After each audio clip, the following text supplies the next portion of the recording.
let me get right into what you didn't learn from the trailer concerning the new Nintendo Switch Pro. Oh, wait, hold up. That's not right. Yeah, the Nintendo Switch Pro rumors say 2021. Oh, wait, the actual release will be in 2022. What about those rumors that are intensifying? What does Nintendo's president have to say about all of these rumors? I'm just showing you how easy it is to become not invested, but played by all of this fraudulence. Yeah, all of those dude, just trust me clout chasers are still banging their heads on their desks. But I digress. Let's talk about the OLED version of the Switch. First up are the color choices. Color choices. Why are people suddenly saying colorways? Must people try hard with the simple plural version of a word? Damn, just say colors. You have the white and black versions, like piano keys. So there's that. And why not choose the white one just for different scenery? This is just a start. But here's a carrying case for the upcoming OLED model. Let me take the time. If this is to be the only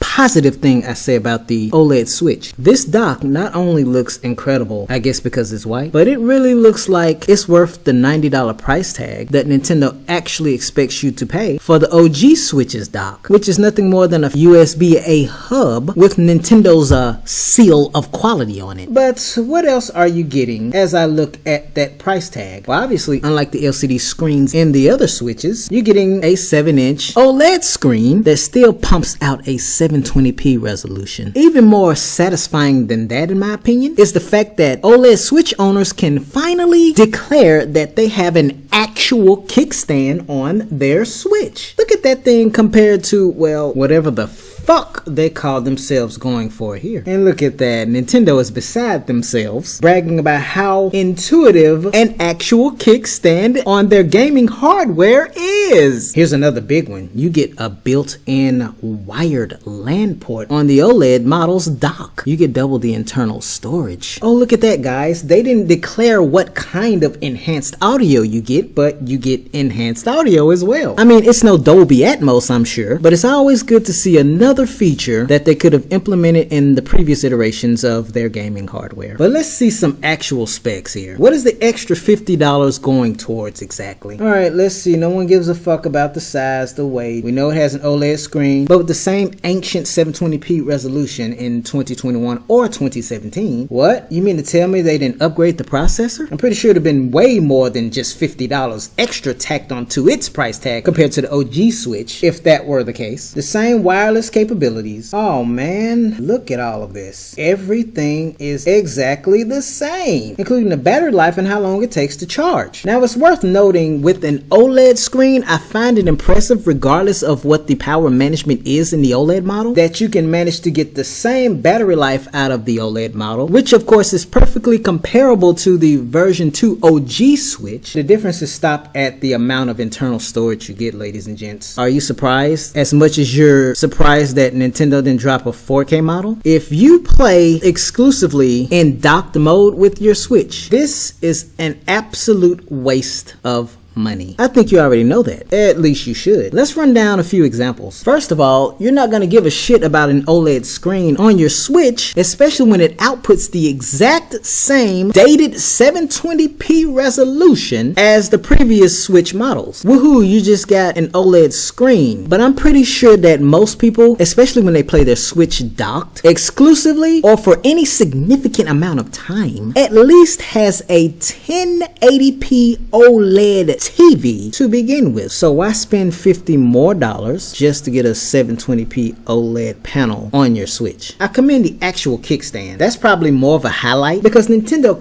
kinda shot themselves in the foot here. The Switch is selling because it's the first of its kind to have such versatility. You can play it in 3 modes: handheld, tabletop, and TV mode. So if the best thing they can do is put an OLED panel on this thing, when again most people can just use an OLED TV to do the same, that alone makes the OLED model an afterthought. And I'm pretty sure Nintendo is specifically going for people inadvertently or deliberately that have never owned the Switch, because it would make much more sense for those people to get the OLED model along with all of the amenities that they can get on the other Switch models, the Switch Lite withstanding. I am actually ultimately glad that Nintendo created something like this versus any kind of substantial improvements that would typically show up on a next-gen version of their gaming hardware, when people like myself just purchased a Switch a few months ago and are still purchasing the current models of the Switch. That's less pressure to waste money. After all, if they're going to make any substantial changes beyond a new panel, an actual kickstand, and a built-in LAN port, I personally prefer to see something like that on their next-gen hardware that will probably actually be a 4K Switch, or whatever the hell they name it in the future, rumors withstanding. And let's talk about that built-in wired LAN port. All of these additional and exclusive features on this OLED Switch point out the many shortcomings of the Switch. So it doesn't make sense to pay $50 extra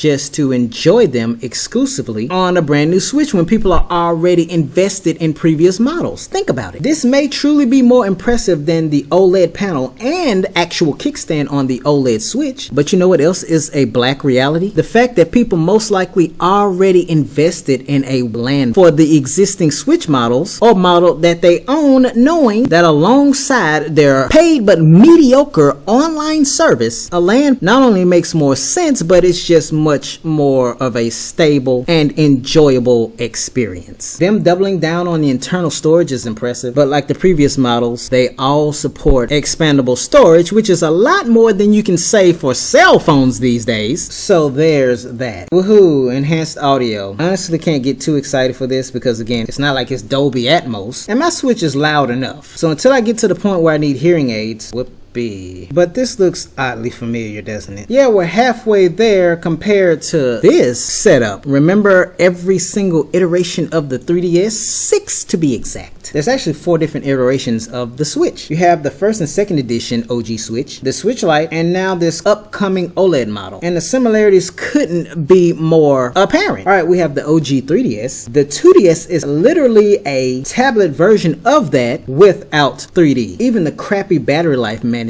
to be the same, even though it has no 3D in it. I never understood that. And then we have the XL models of the 3DS, which of course offer better battery life and a bigger screen. But then you have to consider the new 3DS models, which offer a better processor along with bigger screens. There's the customizable faceplates, and I really wish that would have went farther than it did. But ultimately, the things that matter in all of these ended up becoming this little fella right here, which is everything Nintendo finally understood at the very last minute. People as a whole didn't care too much about a gimmick that no video game needs, and its appeal only had the runtime of maybe 5 seconds. Otherwise, people either left their 3D slider in the off position or they purchased a 2DS or new 2DS XL. The point, ladies and gents, is that this is a fantastic business/con model and perfect bait for what I like to call low bar consumers, which isn't good for the consumer base. No, I'm not the guy that will tell you what the fuck to do with your money. It's your money, do what you want to do with it. But the reality is simply this. Every single time we, myself included, sink our money into this shit, the next second we're upset, bitching and moaning about how we've been screwed over and why our experience is still lacking. But guess who enables stuff like this? This should never be a thing. You should never have this many iterations of the same hardware. And the Switch is pretty much halfway there, but again, at least the OLED model is much more transparent. You don't get fancy looking hardware, but at the end of the day, it's just the same incremental bullshit. With that said, no matter if you have an OG Switch, the upcoming OLED model, or a Switch Lite, the things that matter are still going to be a thing on either version of the Switch. We still have no themes. Even the 3DS has a theme shop for what it's worth, but at least the 3DS has themes. Something is better than nothing, right? Messaging, not even voice chat, without the aid of some stupid ass app on your phone. That flawless paid online service. Simply put, what exactly are you getting? You realistically paid your $20 and people are still complaining about how awful the service is. I mean, you don't even get archival support for all of your games, because surely some gimpy, if not half-assed cloud service that Nintendo's online service is offering is totally the thing that's going to deter cheaters. Can you not get and view cheated Pokemon and Sword and Shield, with the dead giveaway being the website's name as the Pokemon's? Imachamps.com. Not to mention, instead of a virtual console service, well, this iteration of it is actually held hostage because it's a part of this subscription service. And this is just my hot take. Streaming services are extortionist services courtesy of con artists like Netflix, Hulu, Disney, Nintendo, Sony, Microsoft. You know them, because the bar has been set to where renting is better than owning anything. That's why we can't have nice things like a virtual console service, even though Nintendo's previous generations of gaming hardware had no problem giving that to us, but because, again, it's a better business model, i.e. con model, for them to charge you a monthly, quarterly, annual, or whatever the range of the fee may be, you instead pay a subscription just to rent, not own things. What a hell of a thing to settle for. People love to be blatantly fucked, but then people turn around and complain about why we can't do these things. On the Switch, regardless of whatever model, they put their seal of quality on. If you can't see the culmination of what's going on here, it's because you're blind or you just simply don't give a fuck. Either way, the things that matter the most will always get swept under the rug because these con artists know they're low bar consumers and what smoke screens to reel them in with. Oh yeah, and how much you want to bet that those are the exact same Joy-Con that are infamously known for something? I can't quite put my finger on it, so I'll just